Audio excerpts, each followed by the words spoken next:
പ്രതിയുമായുള്ള തെളിവെടുപ്പ് നടപടികൾ പോലീസ് ആരംഭിച്ചിട്ടുണ്ട്. അല്പസമയം മുമ്പാണ് പ്രതിയെ ബാങ്കിലേക്ക് കൊണ്ടുവന്നത്. അതായത് ബാങ്കിലേക്ക് എത്തിച്ചത് ഈ പ്രധാനമായും പ്രതിയെ ഇത്തരത്തിൽ, അതായത് ഈ വലിയ തിരക്ക്, വലിയ ജനക്കൂട്ടം തന്നെ ഈ ബാങ്കിന് മുൻപിൽ ഉണ്ടായിരുന്നു എന്നുള്ളതാണ് ഏറ്റവും പ്രധാനപ്പെട്ട കാര്യം എന്ന് പറയുന്നത്. നിരവധിയായ ആളുകൾ ഈ പ്രതിയെ ഒന്ന് കാണാനായിട്ട് എവിടേക്ക് എത്തിയിരുന്നു. ബാങ്കിന് ഉള്ളിലേക്ക് കൊണ്ടുവന്നത്, അതായത് ഈ പ്രതി നേരത്തെ ചെയ്തിരുന്ന പ്രതി ഈ തകർത്ത ആ ക്യാബിനുള്ളിൽ വശം ആ ഭാഗമൊക്കെ പരിശോധിക്കാൻ വേണ്ടിയാണ് എന്തായാലും പോലീസ് ശ്രമിക്കുന്നത്.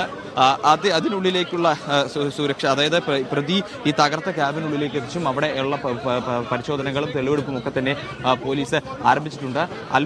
സമയം മുമ്പാണ് പ്രതിയുമായിട്ട് സംഘം ഇവിടേക്ക് എത്തിയത്. നേരത്തെ ഈ പ്രതി 2,90,000 രൂപ കൈമാറിയ അന്നനാട് എന്ന് പറയുന്ന സ്ഥലത്തെ ആ വീട്ടിലേക്ക് എത്തിക്കുകയും അവിടെ നിന്നും 2,94,000 രൂപ റിക്കവർ ചെയ്യുകയും ചെയ്തു. അതിനുശേഷമാണ് ഇപ്പോൾ പ്രതിയുമായി ഈ സംഘം ഇവിടേക്ക് എത്തിയിരിക്കുന്ന ഇതിനുള്ളിൽ, അതായത് ഈ പ്രതിയുമായി ഇതിനുള്ളിൽ തെളിവെടുപ്പ് നടത്തുന്ന ദൃശ്യങ്ങൾ അതാണ് നമ്മൾ ഇപ്പോൾ ഈ സ്ക്രീനിലൂടെ കാണിക്കുന്നത്. അതായത് ക്യാഷ് കൗണ്ടറിലേക്കും അതുപോലെ തന്നെ പ്രതി നേരത്തെ വന്നിട്ടുള്ള സ്ഥലങ്ങളിലും ഒക്കെ തന്നെ പരിശോധിച്ചു. പ്രധാനമായും ഈ ക്യാഷ് കൗണ്ടർ, അതായത് അധികം സ്ഥലമൊന്നും ഇതിനുള്ളിൽ പ്രതി കൈകാര്യം ചെയ്തിട്ടില്ല. ഈ ഡോറ്, അതായത് ഈ പ്രതി ഇതിനുള്ളിലേക്ക് കയറിയതിനു ശേഷം ഈ രണ്ടുപേരെ കത്തി ഭീഷണിപ്പെടുത്തി അതിനുള്ളിൽ കയറ്റി ലോക്ക് ചെയ്ത ആ വാഷ്റൂമും അതുപോലെ തന്നെ ഈ ചില്ല് തകർത്തുകൊണ്ട്, അതായത് ആ ചില്ല് തകർത്ത് അതോടൊപ്പം തന്നെ അടിയിലുള്ള ആ ഫ്ലൈവുഡും തകർത്ത ശേഷമാണ് ഈ ക്യാഷ് കൗണ്ടറിലേക്ക് പ്രതി അടിയിലൂടെ നുഴഞ്ഞു കയറി പെട്ടെന്ന് തന്നെ 3 കെട്ടുകൾ എടുത്തു പോയത്.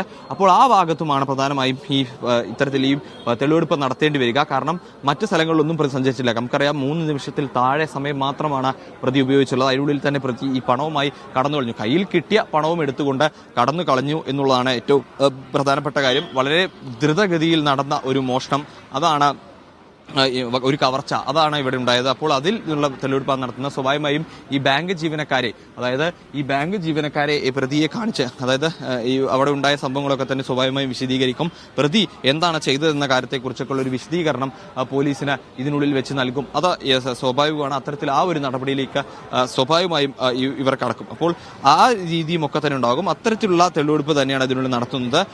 അതായത് കത്തിയും അതുപോലെ തന്നെ ഈ റിക്കവറി പണവും ഒക്കെ തന്നെ വീട്ടിൽ നിന്ന് കണ്ടെത്തിയിരുന്നു.